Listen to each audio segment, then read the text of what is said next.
Big boss संपल्यावर सगळे स्पर्धक एकमेकांच्या भेटी घेत होते।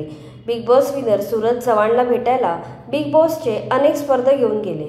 कोकण हार्टेड गर्ल अंकिता ही फार उत्साहाने सूरजला भेटायला निघाली होती। मात्र ही तिची भेट तिला मानसिक त्रास देणारी ठरणार होती ह्याची तिला कल्पना नव्हती। बिग बॉसमध्ये तयार झालेले ह्यांच्या सुंदर बहीण भावाच्या नात्याला धक्का बसणार आहे ह्याची तिला कल्पना नव्हती। त्या दिवशी नेमके असे काय झाले की अंकिता आणि सूरजमधील भाव बहिणीच्या नात्यात दरार पडली। अंकिता असे म्हणाली की सूरजचा तिला समोरून फोन आला, सगळे भेटायला आले, तू अजून नाही आलीस। तो फोन नाही सूरजने कोणाच्या तरी सांगण्यावरूनच केला होता असे अंकिताचे म्हणणे आहे। त्याचा समोरून फोन आल्यामुळे अंकिता लगेच आपल्या होणाऱ्या नवऱ्यासह सूरजला भेटायला गेली। मात्र तेथे पोहोचताच तिच्या आनंदावर विरजण पडले, कारण आगाऊ सूचना देऊनही सूरज तिथे नव्हताच। अंकिताने तिथे असलेल्या लोकांकडे सूरजबद्दल विचारले। ती म्हणाली, मी सतत विचारत होते, नक्की तुम्ही सूरजला कळवलंय का? कारण मी एवढा लांबून आली तरी तो लगेच यावा एवढीच माझी अपेक्षा आहे। परंतु उडवाउडवीची उत्तरे मिळाली। ठीक आहे, तो कामात असेल म्हणून तेही मी सोडून दिले, पण तो आल्यावर मी त्याला हाक मारली तर त्याने दुर्लक्ष केलं। तरीही मी संयम राखला।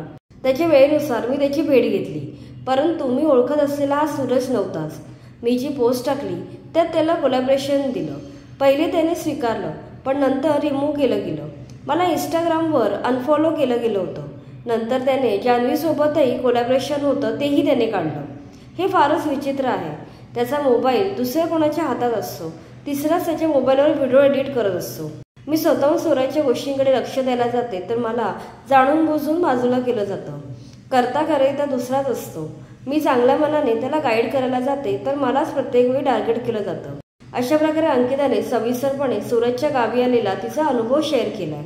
अंकिताने पुढे सांगितलं की सूरज गणपतीच्या मातीसारखा आहे, त्याला जसा आकार द्या तसा तो करतो।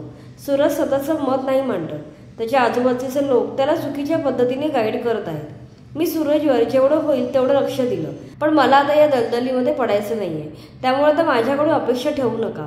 सूरजसाठी जेवढं करायचं तेवढं मी करते, पण तिकडून रिस्पॉन्स तेवढा येत नाहीये, त्यामुळे आता या गोष्टीपासून मला बाहेर पडणं योग्य वाटतंय। मला आता आजूबाजूला निगेटिव्हिटी नकोय। या सगळ्यातनं मी माझा काढता पाय घेते। शेवटी एवढंच सांगते की सूरज हा अतिशय भोळा आहे।